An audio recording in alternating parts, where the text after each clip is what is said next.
Idukki Adimali മാന്നാങ്കണ്ടം village ഓഫീസിൽ നിന്നും ജാതി സർട്ടിഫിക്കറ്റ് നൽകുന്നതിലെ നടപടിക്രമങ്ങൾ ലഘൂകരിക്കണമെന്നാവശ്യപ്പെട്ട് ആദിവാസി ക്ഷേമ സമിതിയുടെ നേതൃത്വത്തിൽ മാന്നാങ്കണ്ടം വില്ലേജ് ഓഫീസിലേക്ക് പ്രതിഷേധ മാർച്ചും ധർണയും സംഘടിപ്പിച്ചു.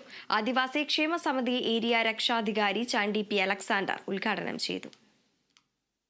അടിമാലി മന്നാങ്കണ്ടം വില്ലേജ് ഓഫീസിൽ നിന്നും ജാതി സർട്ടിഫിക്കറ്റ് നൽകുന്നതിലെ നടപടിക്രമങ്ങൾ ആദിവാസിയിടങ്ങളിലെ ആളുകളെ വലയ്ക്കുന്നുവെന്നാണ് ആദിവാസി ക്ഷേമ സമിതിയുടെ ആക്ഷേപം.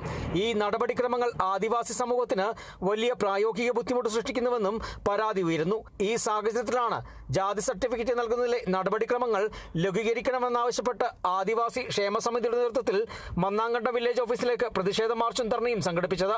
ആദിവാസി ക്ഷേമ സമിതി ഏരിയ രക്ഷാധികാരി ചാണ്ടി പി അലക്സാണ്ടർ പ്രതിഷേധ സമരം ഉദ്ഘാടനം ചെയ്തു. മൂത്താശ്ശേരിക്കുടിയിൽ നിന്നും, വേലിയമ്പാറയിൽ നിന്നും, കുറത്തിക്കുടിയിൽ നിന്നും, കളക്കുട്ടിക്കുടിയിൽ നിന്നും, ചേവരക്കുടിയിൽ നിന്നൊക്കെ ആളുകൾ താളകണ്ട വേലിയമ്പാറയ്ക്ക് എത്രയോ കിലോമീറ്ററുകൾക്ക് അകലെയാണ്.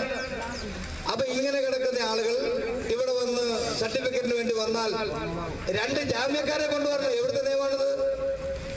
PKS-മായി ബന്ധപ്പെട്ട് അവരുടെ സർട്ടിഫിക്കറ്റ് കൊടുത്താൽ മതി. PKS-ന്റെ അല്ലെങ്കിൽ KPF സർട്ടിഫിക്കറ്റ് കൊടുക്കുന്നത് PKS സംഘടനകൾക്ക് അവകാശം. ആദിവാസിയെ സംബന്ധിച്ച് ഈ കാര്യത്തിൽ ഒരു വ്യക്തത ഉണ്ട്. എന്തുകൊണ്ട് ആദിവാസി ജനവിഭാഗങ്ങളിൽ ഇനി കൺവെർട്ട് ചെയ്യപ്പെട്ടു പോയാലും അവർ ST വിഭാഗത്തിൽ നിന്ന് മാറ്റപ്പെടുന്നില്ല.